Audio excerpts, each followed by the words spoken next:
Hey guys, welcome back to the channel where this time I'm going to be talking about some of the most interesting, weird, plausible, and just out there fan theories that I've come across in all of my years of following Star Wars.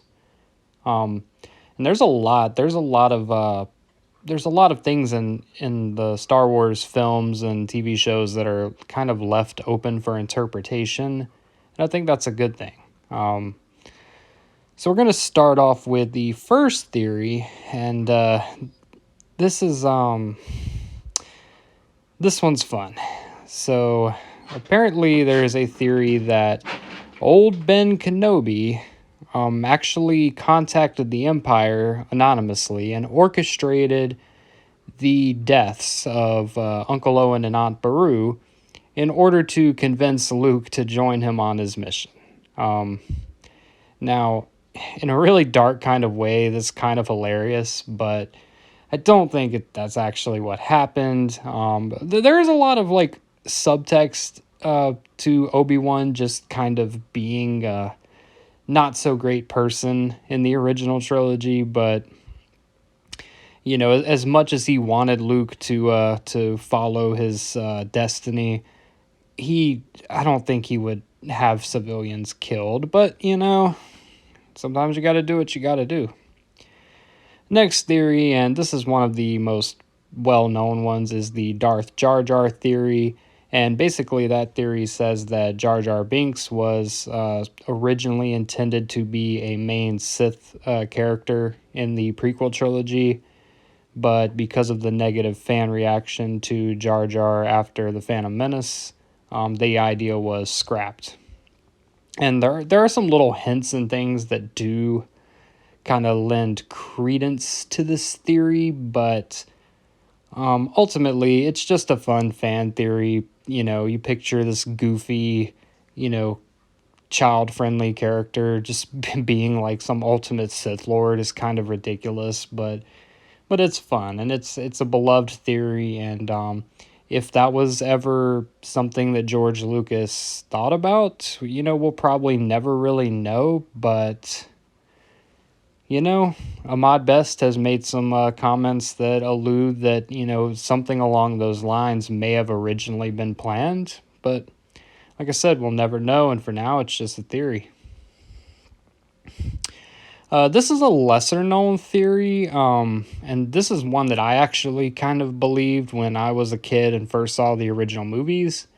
And this theory is that Wedge Antilles is force sensitive. Now, no, we don't see him really doing anything as far as, like, you know, using the force in some powerful way, but the fact that he is oftentimes the only survivor of these battles other than Luke, and the fact that he always seems to kind of tag along with the main cast, and he manages to avoid the fates of some of the other Rebel pilots, and you know, his skill as a pilot in general does kind of believe that maybe his midichlorian count is higher than the average person, or the average Rebel pilot at least.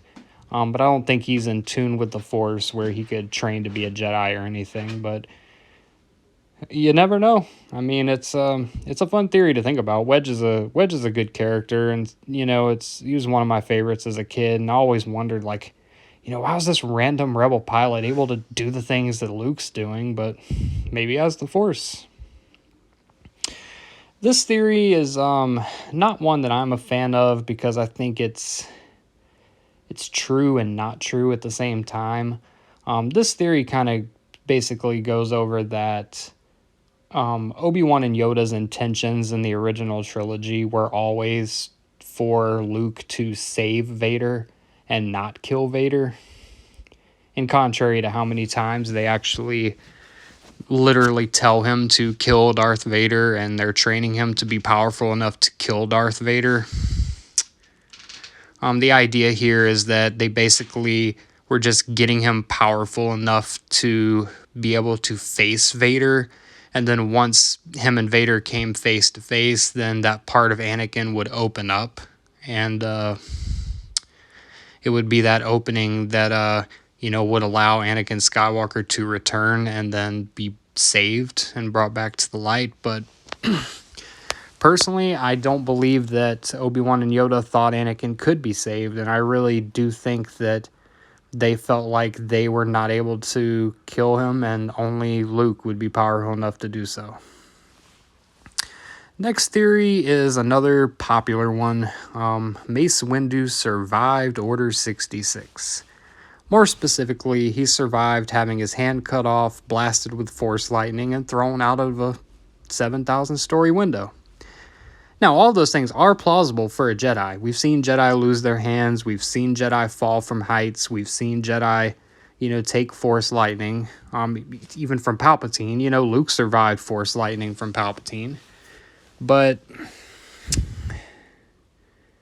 I don't know if they'll go through with it. If they ever do decide to say, hey, Mace Windu did survive, they bring him back in a story, but I don't know that they will, because it does kind of cheapen that pivotal moment in the movie, Anakin's choice, and, basically with Mace Windu symbolizing the Jedi way and being destroyed from Anakin's worldview.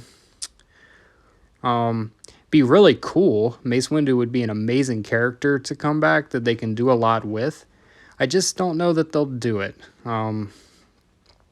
You keep bringing characters back that have died in the movies, and it gets cheaper over time. All right, this theory is one of my personal favorites and one I choose to believe. And this one is that